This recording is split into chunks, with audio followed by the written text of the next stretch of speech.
Olá, meu nome é Davi Jorge e esse é o Tríplice Invicto. Estou lendo Sócrates, a história e as histórias do jogador mais original do futebol brasileiro, de Tom Cardoso. Capítulo 12. Na corte dos Pontello. Os italianos foram italianos ao noticiar a chegada de Sócrates ao aeroporto de Fiumicino, Fiumicino, em Roma. De lá, ele partiria de carro para Florença numa sexta-feira, dia 15 de junho de 1984. Os jornais não economizaram nas hipérboles, e um comentarista de televisão chegou a dizer que o brasileiro era dono do Il talone che la palla ha chiesto a Dio, o calcanhar que a bola pediu a Deus. O calcanhar que a bola pediu a Deus. A mais calorosa mama italiana não seria capaz de acalmar o ex-jogador do Corinthians. Ele passaria a viagem inteira sem dormir. Não se sentia tão ansioso desde que se mudara de Ribeirão Preto para São Paulo em 1978. 25 anos depois, Sócrates, em inacabada autobiografia, ainda se lembrava do quanto havia sido angustiante a viagem à Itália. A ansiedade em relação ao que me esperava não me deixou dormir. Passar um ano em um país distante do meu, enfrentar uma cultura que, por certo, era muito diferente da minha e me dava medo, se não pavor. Sempre tive dificuldade com o novo, talvez porque tenha saído tarde de casa onde encontrava proteção até em demasia. É por isso que é tão confortável a casa da mãe. E principalmente por estar, naquele momento, absolutamente envolvido com as coisas que ocorriam com meu povo e meu país. Sócrates e Regina, sua mulher, chegaram a Florença um pouco antes da meia-noite. O técnico da Fiorentina, Giancarlo De Sisti, já esperava o jogador no bar do Crest Hotel, onde ficaria até às 3 da manhã, bebendo cerveja e falando sobre os prazeres de Florença. Sócrates aproveitou para dizer que preferia jogar no meio de campo, partindo para o ataque, e não enfiado entre os zagueiros, como alguns treinadores teimavam em colocá-lo. Falou também sobre sua simpatia pelo PCI, Partido Comunista Italiano, e sua repulsa por concentrações. Desiste teve a certeza de estar diante de um jogador, no mínimo, diferente, o que não era uma novidade. A família Pontello, proprietária do time, o havia alertado sobre algumas idiosincrasias do jogador brasileiro, mas esperava domá-lo assim que começassem os treinos. No dia seguinte, sábado, Sócrates seria apresentado a diretores, conselheiros e a um pequeno grupo de torcedores no estádio Comunale, e depois receberia os jornalistas na sala de imprensa do estádio para a primeira entrevista coletiva. Sócrates chegou ao Comunale de jeans, tênis e camiseta da Fiorentina, acompanhado de Regina e de Valdemar Pires, presidente do Corinthians, que viajara junto com a mulher para ajudar a família do jogador a escolher uma boa casa nos arredores de Florença. O figurino escolhido por Sócrates não era condizente com os padrões estabelecidos pelo clube, muito menos para um evento de tamanha importância. Mas aquilo não era nada diante do que viria pela frente, Valdemar Pires conta. Sócrates não fez a mínima questão de agradar aos Pontello. Visivelmente incomodado com toda aquela formalidade, pediu que apressassem o cerimonial. Queria ser apresentado logo à torcida. O presidente da Fiorentina, Ranieri Pontello, levou a gente para uma espécie de camarote que dava para o campo. Abriu o vitral e o Sócrates surgiu fazendo o famoso gesto, com o braço direito levantado e a mão fechada. Gesto que na Itália costumava ser feito pelos militantes do PCI, o Partido Comunista Italiano. O Ranieri ficou branco. Puxou imediatamente Sócrates para dentro de novo e o repreendeu. Se quer saudar a torcida, levante os dois braços, não faça mais isso. O Sócrates virou-se para mim e disse, dando risada: Agora que eu vou fazer toda hora. Naquele momento eu tive a certeza, vai dar merda. Em seguida, Sócrates foi apresentado à imprensa italiana. Os jornalistas queriam saber se o brasileiro era mesmo capaz de dizer ali, ao vivo, diante da cúpula da Fiorentina, tudo aquilo que ele dissera pelos jornais ainda no Brasil. Um tradutor contratado pela Fiorentina tentou filtrar suas declarações polêmicas, mas foi logo dispensado pelo jogador. Em seu diário, escrito anos depois, Sócrates relembrou essa passagem. Em determinado momento entendi que ele não traduzia exatamente o que eu queria dizer, e sim se manifestava como queria sem respeitar a minha postura e as minhas convicções. Aí decidi e tornei isso claro que estava abrindo mão daquele intérprete. Foi o primeiro choque entre as minhas posições e o interesse dos italianos. Giancarlo Segato, um jovem jornalista italiano que sabia português, colocou-se à disposição para ajudar, para desespero dos dirigentes fiorentinos. Sócrates foi Sócrates. Quantos cigarros você fuma por dia? Nunca contei, acho que uns 15 no máximo. É verdade que você bebe cerveja todos os dias? Sim, agora vou beber vinho também. Você acha que a concentração é necessária? Não, jamais será. Você está pronto para virar um ídolo da Fiorentina? Os ídolos são pessoas perfeitas, eu não sou perfeito. Você é comunista? Não, mas um homem de esquerda. Irritado, o vice-presidente da Fiorentina, Luigi Lombardi, encerrou a coletiva. Vocês vieram entrevistar um deputado ou um jogador de futebol? Após as entrevistas, Sócrates partiu para Empoli, cidade próxima a Florença, onde assistiu ao amistoso entre Fiorentina e o time local. Foi recebido com certa indiferença pelos jogadores, com exceção de Daniel Passarella, orientado pela diretoria do clube a encerrar a polêmica em torno da saída de seu compatriota Daniel Bertoni, dispensado após a contratação do brasileiro. Benvenuto! Exclamou Passarella ao se deparar com Sócrates no vestiário após o amistoso. Os dois se abraçaram e combinaram de jantar juntos, com as respectivas mulheres. A trégua, porém, duraria pouco.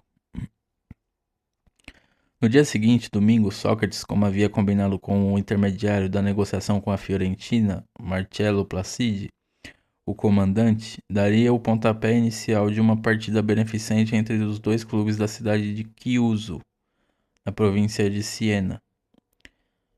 Nessa manhã, já em Chiuso, Sócrates negou-se a deixar o hotel.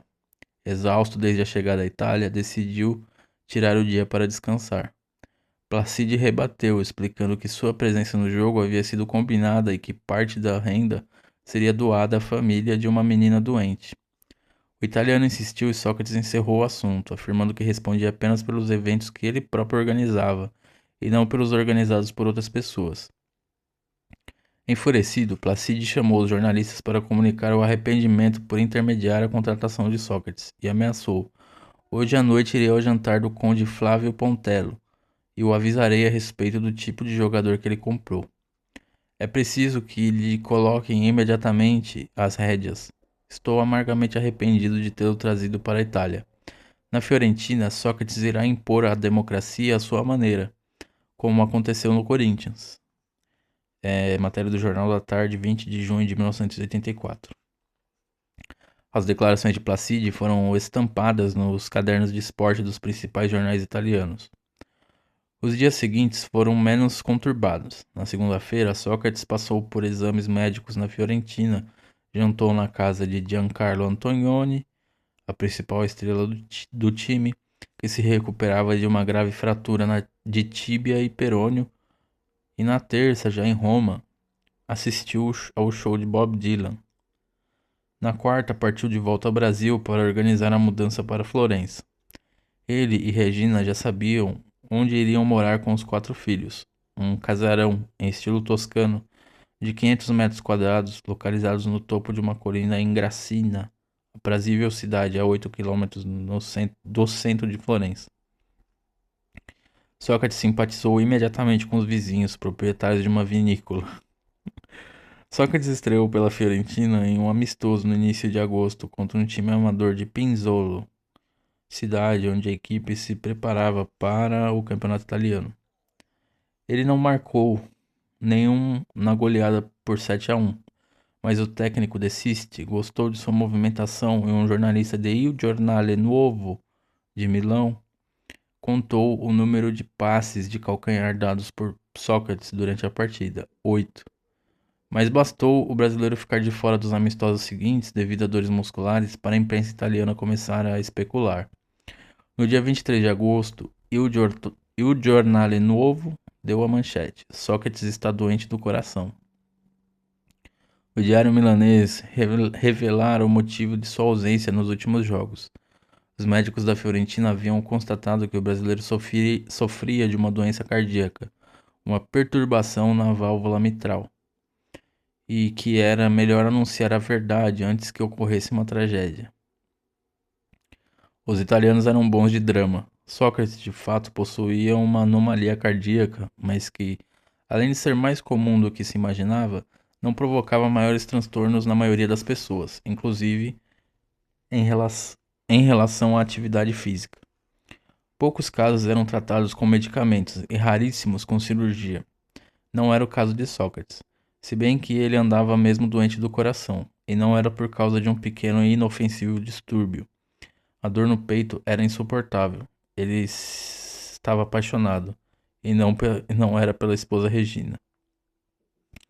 Ao viajar para a Itália, Sócrates deixara para trás um tórrido caso de amor com a cantora carioca Rosemary, iniciado em plena democracia corintiana. Os amigos nunca haviam visto o jogador daquele jeito. Ele enlouqueceu. Perdi as contas de quantas vezes ele largou o treino para pegar a ponte aérea só para ver a Rosemary no Rio. Diz um jogador dos tempos da democracia que preferiu não se identificar. 7 anos mais velha do que Sócrates, Rosemary era uma mulher deslumbrante. Rivalizara com Wanderleia como uma das musas da Jovem Guarda. Wanderleia era a ternurinha e Rosemary a fada loura da juventude. Quando a situação já beirava o insustentável, Sócrates recebeu a proposta da Fiorentina e o casamento com Regina, desgastado, ganhou uma sobrevida. Sócrates sofreu, Rosemary também. Por ironia, um dos maiores sucessos da cantora, Igual a Ti Não Há Ninguém, gravado em 1965, parecia ter sido feito especialmente para o jogador, como se vê no seguinte trecho da música. Você para mim é um caso mal resolvido, tudo ficou no tempo como caso perdido. É difícil estarmos juntos agora, tudo mudou, a distância se encarregou de te afastar, e nunca mais você voltou. Sócrates, porém, não ficaria muito tempo longe. 3 meses depois da estreia oficial pela Fiorentina, que ocorreu no dia 29 de agosto de 1984 em Florença, diante de 40 mil torcedores, o time empatara com o modesto Casertana pela Copa da Itália. A contratação do jogador brasileiro já havia se tornado o assunto mais comentado no Quiosco degli Sportivi, a bodega em frente à Piazza della Repubblica, no centro da cidade, onde jovens torcedores se reuniam no fim da tarde para conversar sobre tudo o que era relacionado ao clube fiorentino. Uma espécie de versão juvenil da Turma do Amendoim, a folclórica e ranheta confraria de torcedores do Palmeiras. Sócrates era apontado pelo grupo como o principal responsável pela campanha irregular no início do campeonato italiano. Nos 10 primeiros jogos, a Fiorentina vencera apenas 3, empatara 4 e perdera 3. Não eram apenas os comentários sobre política e o tom assertivo do brasileiro em todas as entrevistas que irritavam os frequentadores do Quiosco degli Sportivi. O estilo de jogo cerebral de Sócrates era considerado lento demais para a escola de futebol italiana, ancorada na força física e na velocidade dos contra-ataques. E havia um agravante: o ex-jogador do Corinthians roubara a vaga do voluntarioso atacante argentino Daniel Bertoni, famoso por suas longas arrancadas em direção ao gol. E Sócrates não dava uma arrancada desde a Copa da Espanha em 1982, quando Gilberto Tinha o colocara em grande forma. A turma da bodega achou uma maneira de se vingar do brasileiro, associando-o à figura de uma tartaruga e fazendo trocadilhos com a comparação. O ritmo de vida de Sócrates, porém, continuava veloz. O jogador mudara o cotidiano da pacata e provinciana Gracina. Seu grupo de amigos, que costumava se reunir no casarão do crack para intermináveis rodadas de pôquer regadas a vinho Chianti e cerveja Beck's, ele mandara buscar, para uso exclusivo, 4 barris enormes da bebida. Era formado por um cabeleireiro, um guia turístico, um cozinheiro, um marmorarista e um jornalista. Este, tão brasileiro quanto Sócrates, José Trajano. Recém-separado da primeira mulher, demissionário do cargo de editor de esportes da Folha de São Paulo, Trajano viajara à Itália disposto a levar uma vida mais airada. Seu trabalho se resumia a escrever uma ou outra matéria para publicações brasileiras sobre o desempenho de jogadores brazucas no campeonato italiano. Na prática, seu tempo, quase que integral, era dedicado a acompanhar as farras de Sócrates pela Itália. Trajano conta: até chegar à Itália, eu havia me encontrado poucas vezes com Sócrates. Tinha simpatia por ele, por tudo que ele representava, e ele por mim. Pelas matérias que eu tinha comandado, como editor de esportes da Folha sobre a democracia corintiana e o engajamento dele na campanha das diretas, mas não éramos amigos. Quando eu cheguei à Itália na base da aventura, com uma nova namorada, querendo mais me divertir do que trabalhar, eu acabei naturalmente ficando amigo do Sócrates. Ele era cercado de amigos, mas no fundo não era a turma dele. O italiano de Florença, por mais solto que seja, será sempre o italiano de Firenze. O Sócrates não estava feliz, nem eu. A gente virou confidente de chorar um no ombro do outro. Bebemos muito juntos. O Sócrates, com aquele jeito maluco dele, mudou a vida da turma de Gracina, proporcionando uma gandaia que eles nunca tiveram. Quando tinha jogo da Fiorentina fora da cidade, ele voltava com a gente e não no ônibus do clube. Parava na loja de conveniência e comprava um monte de latinha de cerveja. Claro que a sociedade italiana jamais aceitou aquilo. Os funcionários dos pedágios que a gente passava na volta para Gracina ligavam para os diretores da Fiorentina dedurando o Sócrates, dizendo que ele passava a noite bebendo e voltava sempre tarde para casa. Ele foi muito generoso comigo, pagou minhas dívidas na pensão em que eu estava e me chamou para morar com ele. Eu também fui o amigo fiel. Cheguei a dar um murro na cara de um torcedor que estava xingando Sócrates durante todo o jogo. O inferno de Dante vivido por Sócrates na Itália estava apenas começando.